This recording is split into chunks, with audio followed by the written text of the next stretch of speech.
Welcome everyone to the Hardcore Finance Show. Today, Shimon and I are very excited to join by our colleague and someone we got to a chance to get to know pretty well over the last 2 months now, Representative Margaret Croke from Illinois.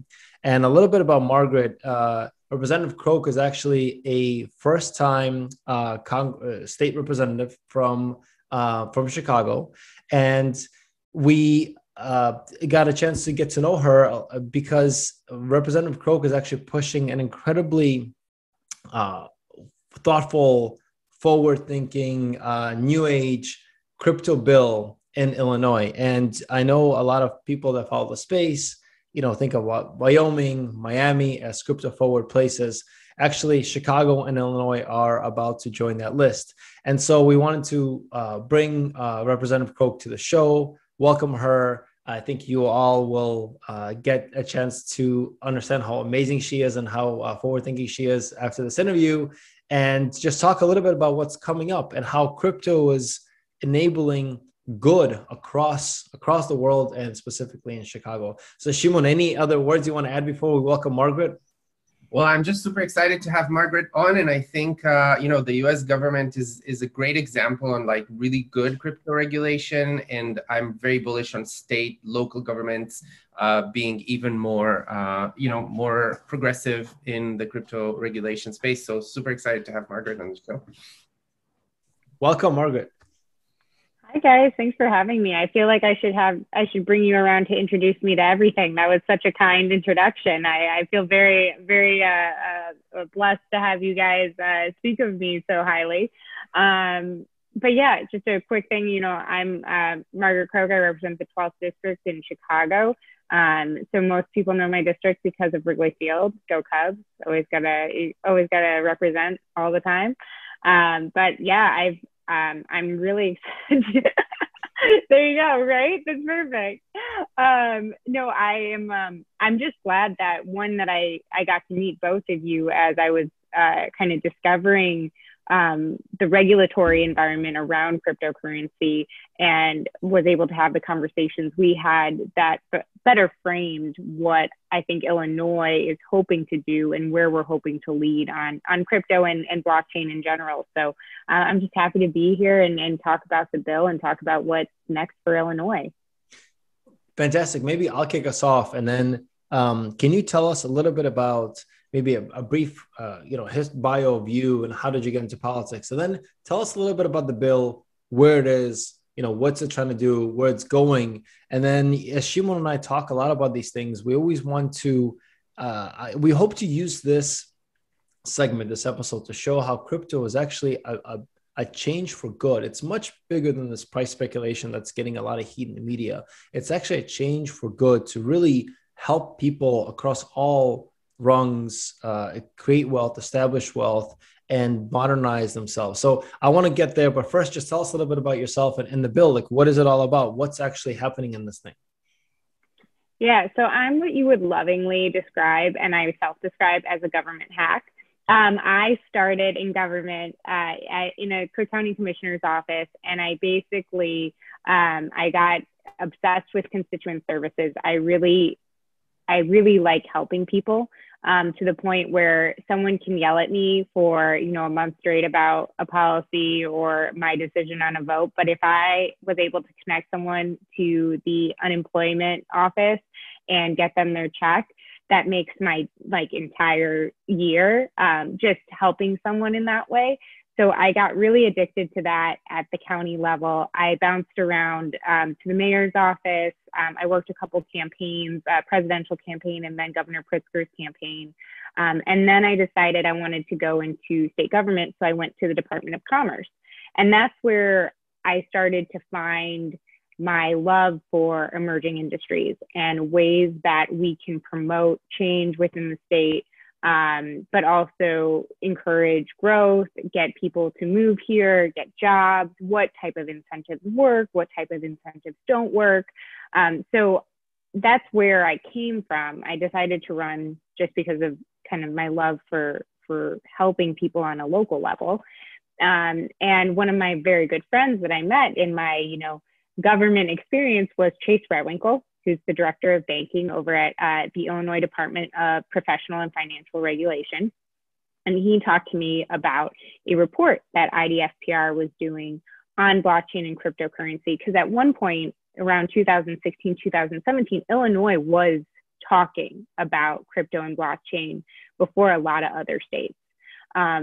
We were starting those conversations. It didn't seem like we followed through on those conversations. So this report gave specific recommendations on what Illinois should do.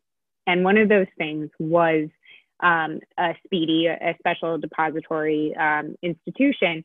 And we decided to kind of adapt the SPEDI that Wyoming is doing. And we did an SPTC, so a special purpose trust company.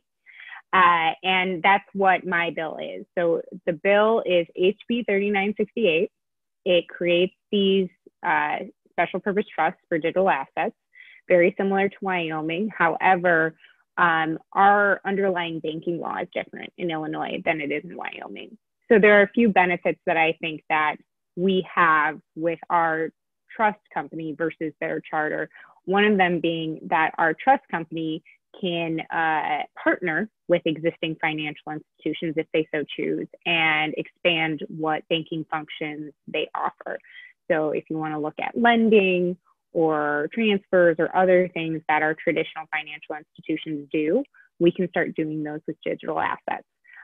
So your de novo can partner with your existing. So I found that very compelling. I also think that Chicago's background in financial services and our history of having a strong financial services sector is very appealing for companies to locate here, because we already have all of that existing infrastructure. We already kind of have some of that expertise. It's just expanding that expertise now to digital assets.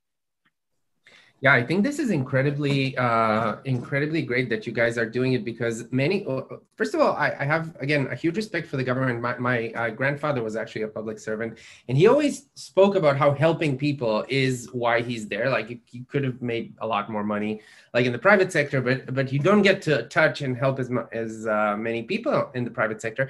And I think the lending part of the bill is actually crucial, because I see Bitcoin and the other cryptocurrencies as a way to build a new financial system. And the lending that's happening on crypto is actually much safer than what happened in 2008, because currently you can borrow less than 100% of your collateral. So like, if we could imagine 2008 happening with a crypto infrastructure, we wouldn't have a stock market collapse. People wouldn't be evicted from their homes.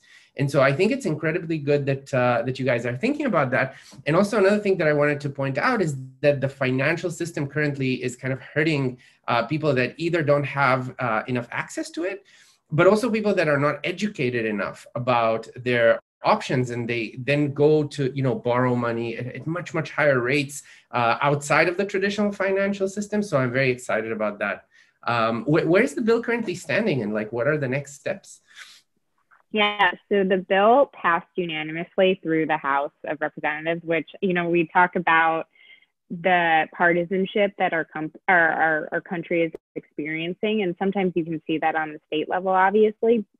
This was not one of those issues. I mean, really, you just kind of hit on it too. So there are two perspectives of the bill. One is obviously that we're supporting an emerging industry, creating jobs, expanding the financial services sector in our state. But there's also this idea that cryptocurrency as an underlying technology is more equitable than our existing financial institutions and maybe our fiat currency, and that you are going to eliminate a lot of friction that our existing financial institutions have when you eliminate transaction fees, or you're allowed to have currency going from peer to peer.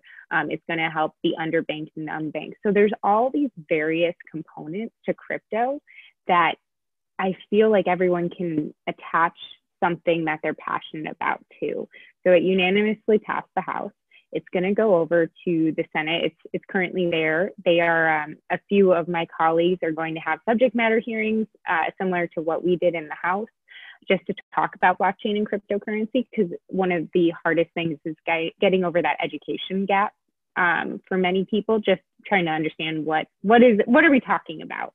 And then it'll go to the governor. And I was lucky enough, I talked to the governor last week. He called me because the bill was in Crane's Chicago, and he was equally excited about it. And the idea came from his administration, from IDFPR. So obviously, he has endorsed this idea, but it was something where he was just excited to see it getting the publicity it's getting. And so I know he's going to be supportive. And I think the Senate is very much on their way to getting this through. So who doesn't like jobs, right? Like I tell some people who, don't really want to know much about the bill, I'm like, it's a jobs bill, and they're all for it. That's amazing. And it's so, I remember when we first got in touch with you and started talking a little bit about, the goods and the bads of the bill. There's a couple of refreshing things. One, I'm so happy and truly thank you for taking something and pushing it forward, right? I mean, that's, especially of this magnitude, it takes courage, right? You got to get it going. I think the second is it's very encouraging that Illinois is being crypto forward. I mean, Shimon and I talk about this a lot from an investment standpoint. We touch upon this a good amount also from my do good standpoint. And this wave is coming, and you're either going to get on the wave, embrace it, and build a better future, or you can resist it. And so, kudos to you in Illinois for embracing it. I'm so happy to hear that the governor's on board, and hopefully everything goes well in the Senate. On this note, I wanted to ask you, one of the things that we see often online is FUD, so fear, uncertainty, and doubt around crypto. It's not green enough, right? It's speculation. It's used for illicit drugs. It's a Ponzi scheme, and so on and so forth. And it's unfortunate because a lot of it's been debunked over and over and over and over again. And I remember being at your event actually, and there were still a lot of questions, rightfully, about what is Bitcoin, what is crypto. So how do you find it is to get people over this education gap? And are you finding that as time goes on, more and more people are starting to get it, especially from a regulation standpoint, from a legislative standpoint? Yeah, 100%. I think that, to your point, people see this train coming and they're just figuring out how to react to it. But it's no longer the denial stage of saying, you know what, we're just going to shut this down. It's like, well, you can't shut it down. Like, the whole thing about crypto and blockchain is really, you can't shut it down. So people are adapting to it, and there is just a desire to learn too about crypto and blockchain from my colleagues. I think that it's just a very intimidating subject matter for them to dive into. So they are deferring to me in some ways to kind of give the high level overview of what we're going to be doing. And I try to explain blockchain as an underlying technology first before I go into crypto, because I think that you really need to explain blockchain before you talk about kind of crypto. And then I also talk about Silk Road, because that is the first thing that comes into people's mind. And I know we both all just kind of smiled at that and cringed at the same time. But I do try to explain, the shortcomings of fiat currency and the things that you can do with cash as a reminder to everyone. And then also that this technology is one of the great things about it is that it's a distributed ledger. It is a ledger. You can trace it. It's going to be much easier for you to find out transaction history on a blockchain than it is through various financial institutions and bank accounts. So we talk a lot about that, and that seems to get people comfortable with it. I also, to this specific bill, again, another way I frame it, depending on who you are, is the first I say, this is giving guidelines for a company to operate or to signal that we are open to crypto and blockchain. But to those who are more nervous about blockchain and crypto technology, I tell them this is also a regulation bill. This is creating a regulatory environment. So however you want to look at it, it's going to kind of benefit both. It's going to encourage growth because I've created a stable environment for you to operate your business, but also it's regulation. So. Yeah, I want to say something really quickly. 2 points. A lot of people, I think, in the space, or at least on the cyberpunk spectrum, are against regulation, and people are afraid of crypto regulation. It's like you said, I think, we talk about this with Shimon a lot. The US, to our credit, is very, in many ways, forward thinking in terms of saying, look, this is coming, right? It's tech in general, a lot of big themes, and they embrace it. Right, regulation. Like I don't think anyone in the industry is saying, no, don't do AML, don't do KYC. Yeah, of course, like don't do AML, KYC.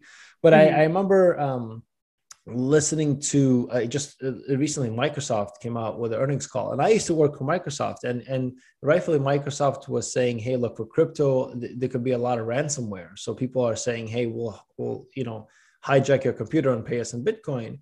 But this is a great example of yeah, but you had before ransomware in US dollars and other currencies. So you still have tons of illicit activities happening on the US dollar.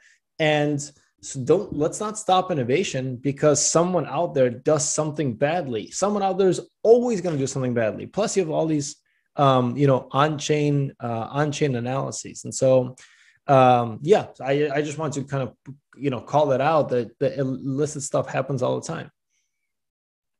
100%. And I think that if you don't have regulation, you have instability in some ways. And, I'm not trying to say like changing regulation every year, because that's not stability either. But for a lot of companies, like one of the most important things, regardless of tax incentives, regardless of like what your state offers workforce-wise, they just want to know what to expect. They want to be able to plan for 5-10 years. So when it comes to crypto and blockchain, like we're basically saying right now, like Illinois is going to be a place where we will be collaborative with you, with both industry, with our regulators, and we will do our best to not hinder the growth. And then to your point about security, I know, we talk a lot about crypto right now because that's what the bill is, but I was also really interested in blockchain from the perspective of medical records initially. So we've had so many hospitals have their medical records held hostage by overseas hackers. And I just kept thinking that blockchain technology would be just so great for not only for a patient to have their medical records on a blockchain system, but also for the hospital, because you could avoid some of those attacks on a centralized system. So I know that's kind of a side thing, but the security aspect of blockchain is incredibly compelling to me. Yeah, it's a technology that's really fascinating because I love that you said, you cannot stop it as a technology. We can definitely ban it, but by banning something like this, it's just like excluding the US from that technology, right? So it's almost as if, the internet comes up, right, in 1993, and people are like, oh, people are using it for illicit purposes. So what, are we going to ban the internet? No, we're going to regulate the internet. And I think regulation is also super important in the way the US does it, because it's very important to not change the rules in the middle of the game. I'm always reminded, so I was born in a communist country and I left when communism collapsed and we could get out, and all the Jews in Bulgaria, and all the Jews moved to Israel. And there were all these things about when the USSR collapsed, you could buy a factory for less than the cost of just the steel in that factory. Like if you would just melt all the machines into steel, you paid less to acquire the entire factory. And people said, why is that? Well, why? Because people are afraid that communism will come back and then they'll take the factory from you, right? So I think that one of the amazing things about the US is it's slow to regulate, and it doesn't change the rules of the game in the middle of the game, which is super important. And then in terms of a monetary technology, what's cool about having a good technology, you can apply any policy on top of it. You can have progressive taxation, you can have regressive taxation, you can have high taxes, low taxes, whatever you want, but just having a better technology is very important for growth. An example is how India and China, I believe, stayed on a silver standard after all of Europe moved to a gold standard. Now, gold is just a better technology than silver because there's less of it. And so there's less fluctuations in the value. And that basically cost them so many jobs and even hunger, right? I'm just thinking of how many lives could have been saved if India and China would have had this better standard in the 19th century. So again, do you have any thoughts on those topics? No, but I know. So a great book that I read when I was getting into Bitcoin and crypto was Bitcoin standard, and they really talk about kind of the gold standard and some of the decisions that overseas countries made with deciding they were going to bet on silver, and what the catastrophe, honestly, that caused. But I will say, again, like one of the first things that I was listening to podcasts, and you had crypto come up on like Planet Money, or you had them talk about Marketplace. And I was so interested in crypto from a international standpoint, because that you just said it, like money, fiat currency is dependent on the government that is printing that fiat. And if you want to look at sometimes like authoritarian governments, they can seize your money. They can seize your currency. It's one of, and refugees too, for that matter. A lot of the time, you sew in your fiat currency into your clothing. You sew your valuables into your clothing. With crypto, you don't have it's a wallet that travels with you. It's money that travels with you. No authoritarian government can come and seize that money or that crypto from you. And I think that is so important, just as a store of value, how it travels with you, that, it doesn't inflate overnight, because that's also something we've seen. And that was a huge issue with the silver standard, is inflation, as you were able to, we'll say mine, because that's what the terms are using, mine more silver. So yeah, I think that is an incredibly, again, another compelling part of a characteristic of cryptocurrency. Yeah, and I'm happy that you brought the international aspect, because I think internationally, so the US traditionally has been a great place to start a business. Like you see the Silicon Valley here. I don't remember the percentage, but a huge percentage of unicorns that go public here are started by immigrants. And you ask yourself, okay, why do these immigrants come here to start it in Silicon Valley instead of doing it like, back where they're from? And it's, again, regulatory clarity, rule of law, all of these things. But I also think there's a huge opportunity for more and more countries. There's many countries that are really poorly run, and they try to put capital controls. When you put capital controls on, the easiest thing is for people to just buy Bitcoin, and then they're thinking, okay, where can I start a business with this Bitcoin? So I think Europe still doesn't have too much regulatory clarity. And so the US, I think, has a phenomenal opportunity here to attract so much capital, just like Switzerland, by the way. The only reason why Switzerland attracted all this capital is because they had very strong regulation around the banking system. So people from all over the world would open like Swiss bank accounts, right? So why not have like Illinois crypto accounts as like the gold standard of like where to park your capital? And then, by the way, capital flowing into a place is amazing for jobs, even if someone doesn't start a company then, because it lowers interest rates. So people can borrow, at better rates and start businesses that otherwise maybe couldn't have been started. So I'm very happy that you guys are thinking about the international aspect of this. I want to add one thing, Margaret, as you're thinking about this, as Shimon was talking, there's a lot of different opinions, right? So let's just take Bitcoin, because there's others, obviously Ethereum and so on, and there's stable coins and they're non kind of traditional crypto uses, like you said, hospital records and so on. Although many of them will probably sit on the Bitcoin network because it's so secure and it's the biggest one, right? But there's kind of this meta point here that many people miss, and that's a lot of people say, Bitcoin is going to take over the US dollar and the US dollar is going to die. I think is baloney. It's not going to happen. It's not going to take over the US dollar. The US dollar is still a very, very strong reserve currency. But what I think will happen is that Bitcoin will take over, like you said, the fiat of governments that don't have strong economies, that have inflated the value of their funds. And for the US to embrace Bitcoin in a positive way is a strategic imperative, right? So I think it's, instead of fighting it, if I'm, in charge of all of US's policies, so to speak, the benign dictator of the US, I would embrace it completely, because the dollar is still going to stay. People still come to the US, like Shimon said, like you said, especially immigrants, in order to build businesses here. Regulatory, we just talked about this, right? The framework is here. The judicial framework is here.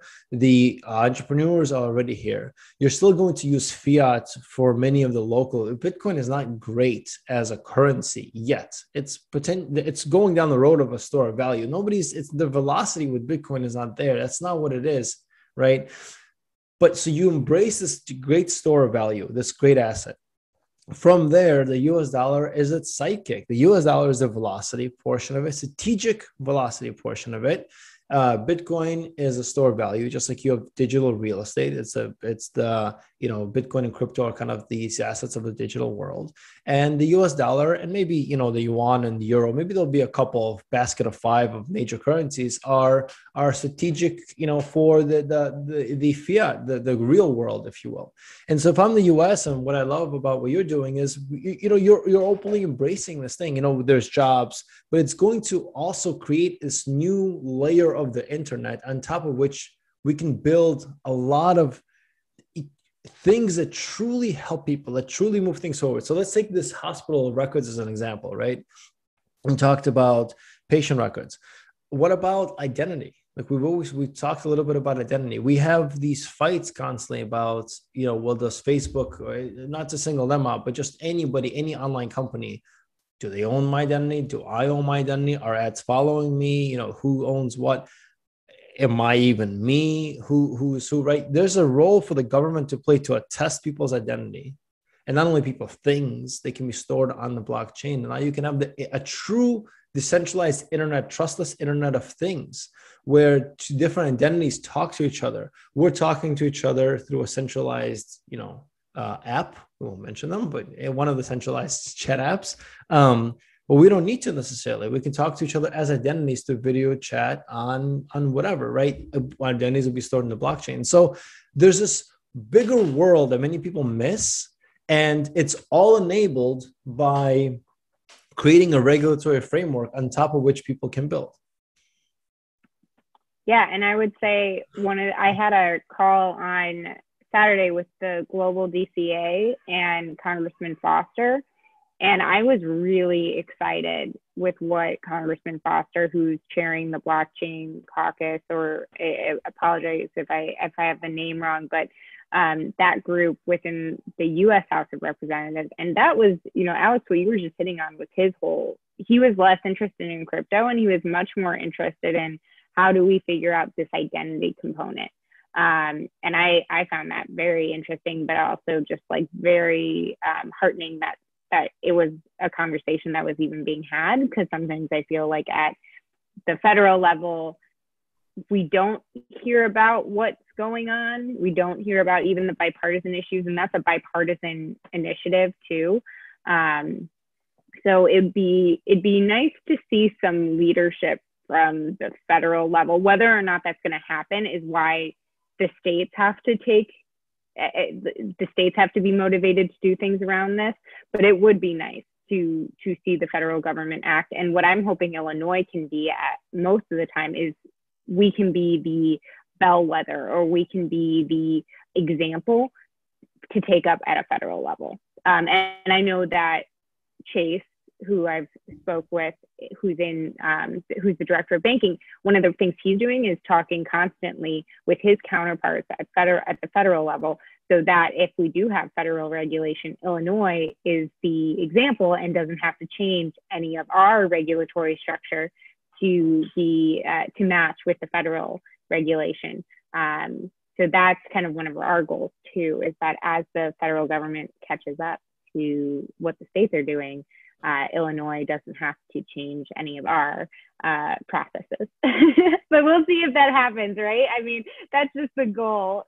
We all know that wrenches can get thrown in any which direction. So, sure. So what's your wish list? If you could, it's going through the Senate now. Presumably it passes, the governor signs it. What's next? Or what's your wish list in terms of, things that you would love to happen, both maybe within the bill and outside the bill in terms of industry? So let's say the bill passes. Would you want companies to start coming to Illinois? What would be a dream scenario for you? dream scenario would definitely be that companies come to Illinois, because that's just kind of, I'm just very much, I want to see this industry grow.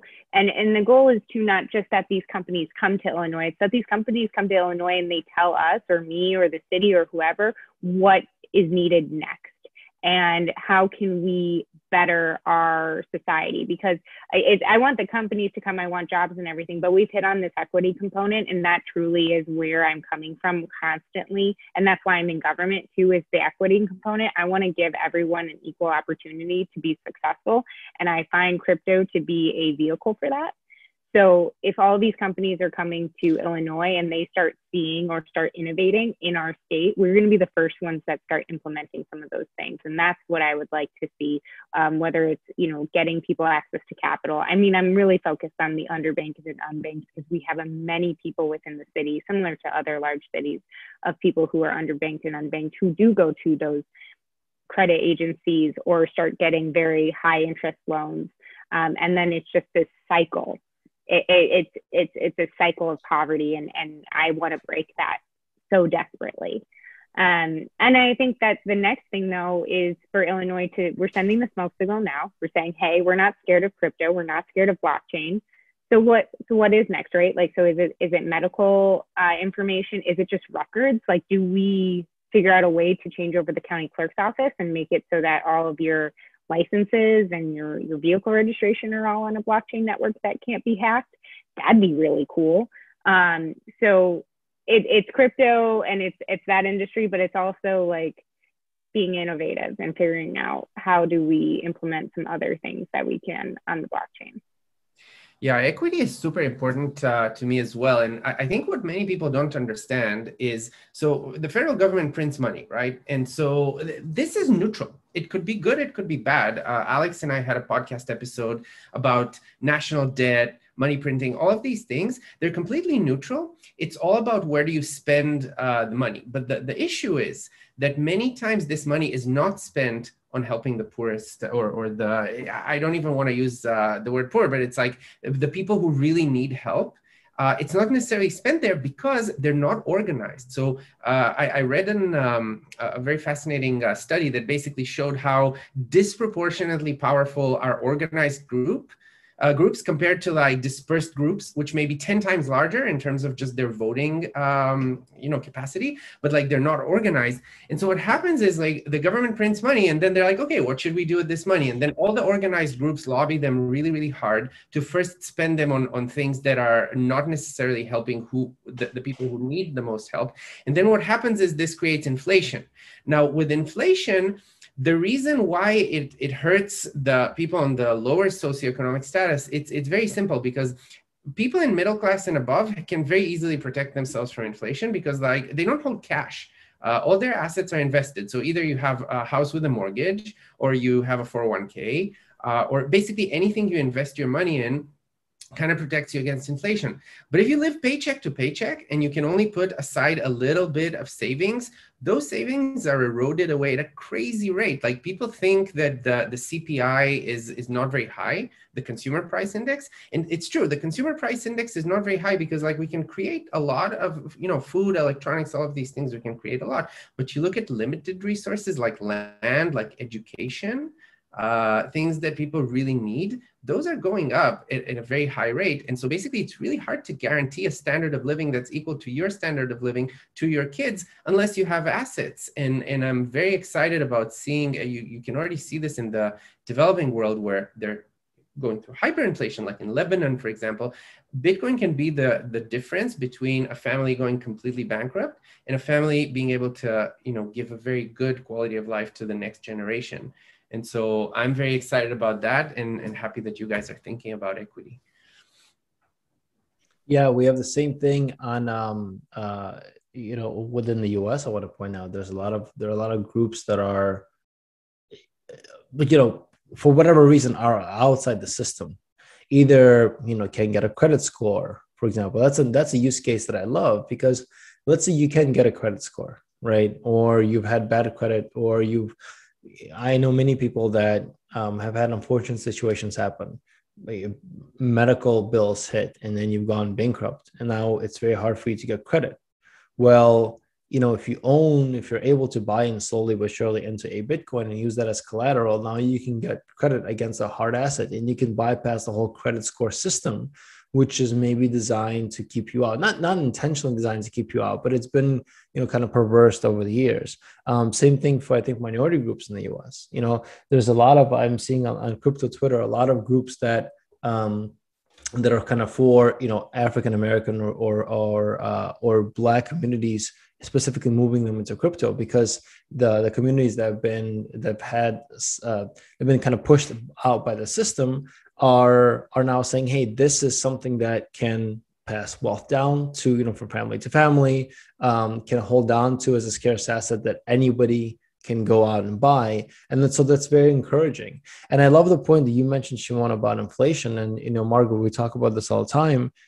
Just to reiterate, is a lot of policies that seem to be good policies, right? Or people, I'm sure, people are out there are trying to do good, but, there's sometimes pork, and if it's misallocated, the underprivileged gets disproportionately, I think, hit. And so this is one way of giving a neutral playing ground to a lot of people across, within the US, across different demographics and different parts of society, and internationally across different countries. Venezuela is another one that you come up, Lebanon, even Argentina, who have very poor currency controls in the currency. Nigeria is another big one. And so a lot of people around the world, I think we're very privileged as Americans to have a very stable system, a very good system. But the rest of the world doesn't have these systems. Even Europe is a very stable system, but it's so bogged down right now between all of the, bringing all the parties together. With Brexit and all these other things. So we're very, very fortunate, as Americans. I think we need to take a step back and think about how truly privileged we are to be in a system that's fairly conductive to innovation and conductive to good business, and the rest of the world isn't. And so crypto for many is a big solution. So I don't know if this is how you're thinking about it as well. Yeah, and I do want to just add one thing that I think is really important to the conversation, though, still, even as we talk about equity, is that, the technology in crypto and Bitcoin, a lot of people don't even still have access to broadband. So there are things that need to be put in place before we can really call crypto a true equitable currency. And I even in the city of Chicago, people don't realize this, a lot of people rely on their hotspot or their cell phone, especially during virtual learning, because there is no fiber laid. And I mean, I'm really excited. One of the things we're doing in Illinois is we have a $400 million broadband initiative over the next 6 years, and we consider it capital. But we're talking about infrastructure from a federal level too, because Biden wants to pass this huge infrastructure bill. And I don't understand when some legislators are saying that broadband is not infrastructure, because broadband is 100% infrastructure. And also when we're doing things like roads and we're doing transit and anything, we need to be laying fiber when we're digging that first time, because it's very expensive to go back and do that again. And I think as we get people more access to kind of that basic level and put people on an equal playing field, then we can we're going to be able to see how great how great blockchain and cryptocurrency are for every person, no matter if they come from an economically disadvantaged community, how great this technology is, and putting people on an equal playing field. So.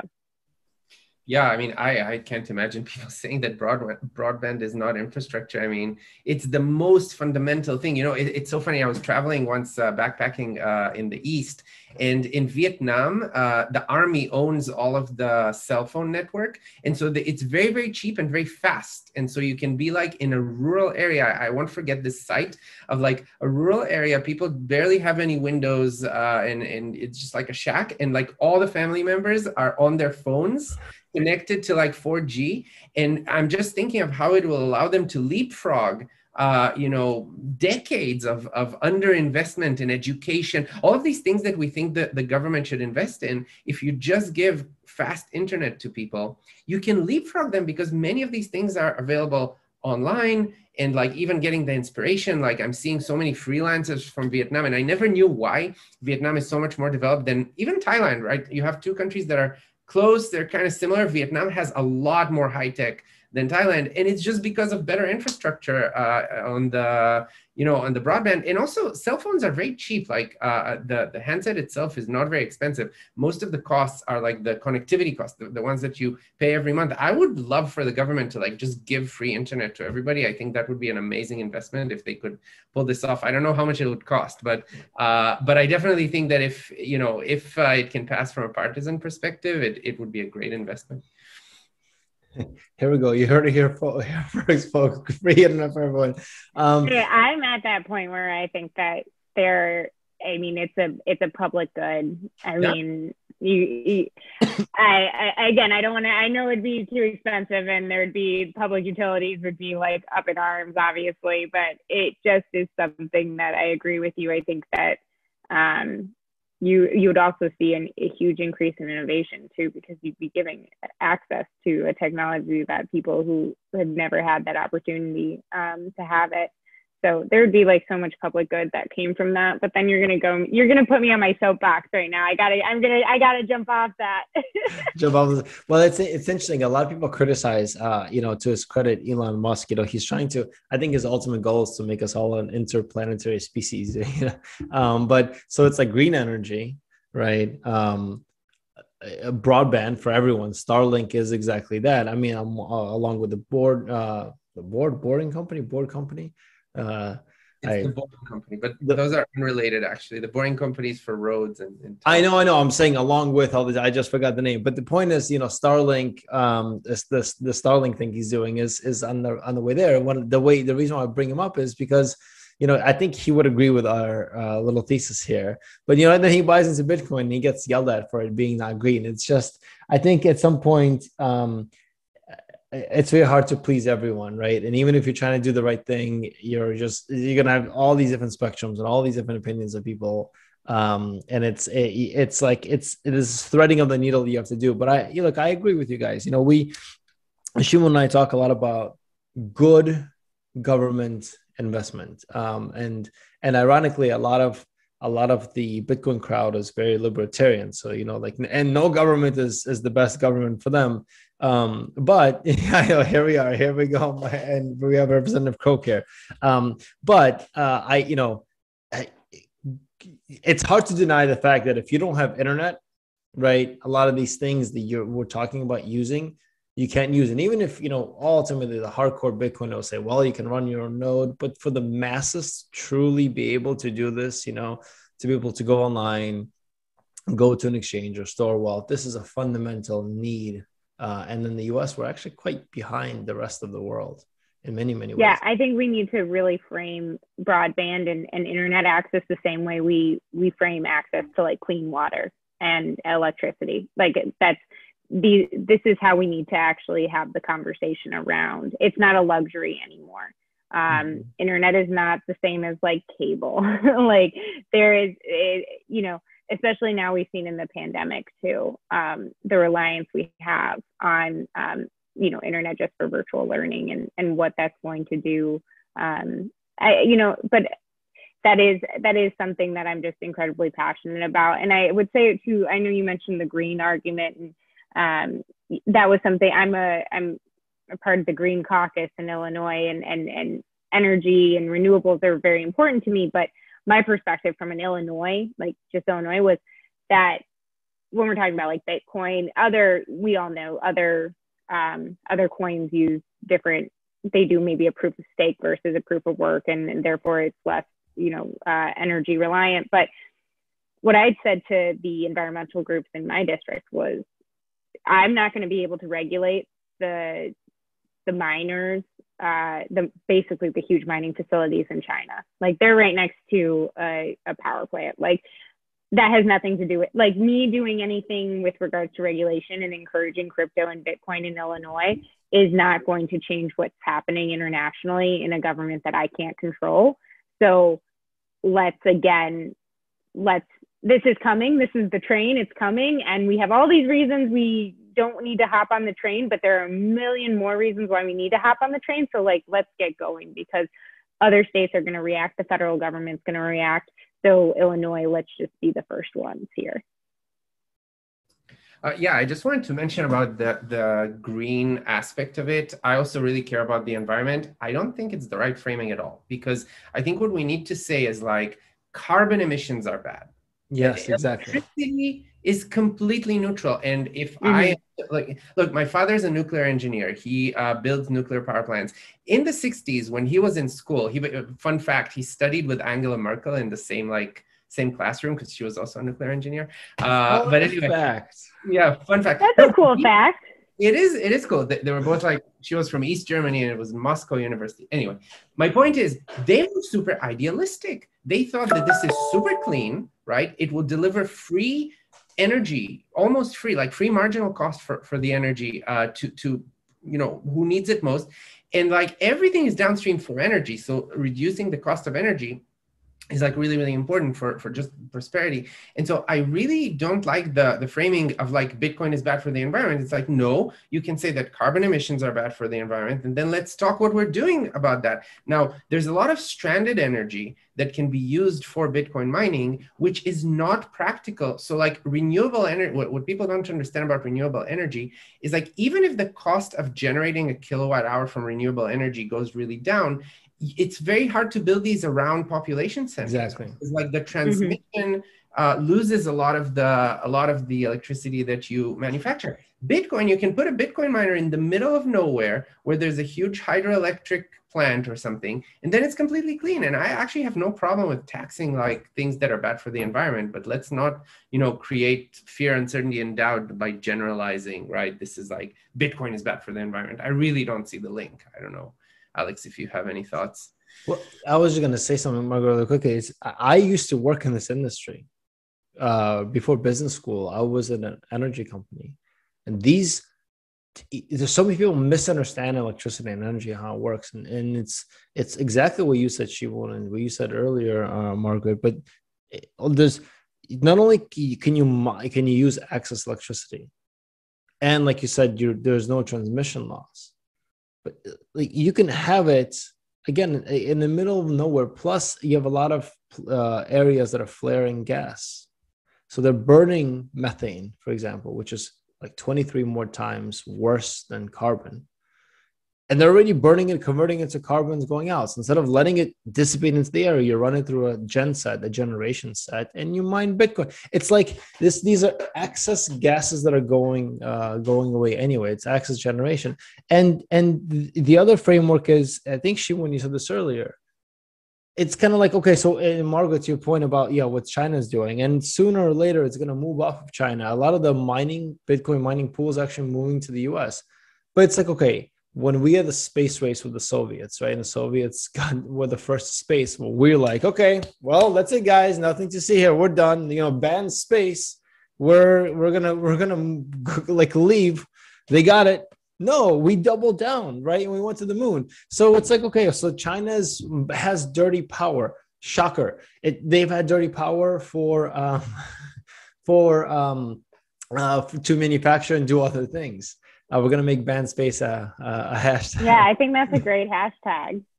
Yeah. Ban space. Ban space. That's going to be when we publish this episode, we'll say ban space. But yeah, so China, they have dirty power. So shouldn't we embrace this and make it better, right? Move hash rates to the US, and renewables in the middle of nowhere are just as cheap, if not cheaper, than what you have. Plus, coal is expensive now. Natural gas, it's the cheapest energy. So it's like on a total cost, on a marginal cost, it's obviously nuclear. But it's so misunderstood, this discussion and all these papers. And Bill Maher on Friday comes out and has a special about how we're going to raise the Earth's temperature by 2 degrees based on a debunked paper from 2018, which is scientifically debunked by multiple institutions. It's on one hand, it's sad. On the other hand, it just shows how early all of this is, and how much it's very hard to fight momentum. There's so much momentum and inertia about the legacy systems, but all disruptive good change happens this way. And this is a major technology. That's changing a lot for the better. I think all three of us believe, but it's changing a lot. So Mhm. we should probably start wrapping. So as we come to an end, can you tell us a little bit about, what can we do to help? Tell us a little bit about the next steps for the bill, and yeah, how do we just help you? How can people get in touch with you? I think that if anyone is interested in the specific bill, you can follow it on ilga.gov. The bill number is HB 3968, and you can see where it's at, because when it gets posted for committee, you'll be able to file a witness slip. And I would love if people wanted to file a witness slip in support of the bill. You don't have to testify. You don't have to do anything other than go on your laptop and put in that your name is X. And if you want to put your organization, you can. And then you just say your support. Because I'll tell you that a lot of my colleagues will look at that witness slip section on the website when they're looking at the bill, and they'll see, 50 people are proponents and 0 are opponents. And that gives them a lot of peace of mind when they are deciding to vote, because not all of them are going to actually read this bill. Not all of them are going to totally understand crypto or blockchain just because of the newness of the technology for them. So that would be great. If you are interested in shooting me any emails about upcoming issues, or your business is interested in becoming a de novo charter in Illinois, you can email info@repcroke.com. So that's just info@repcroke.com.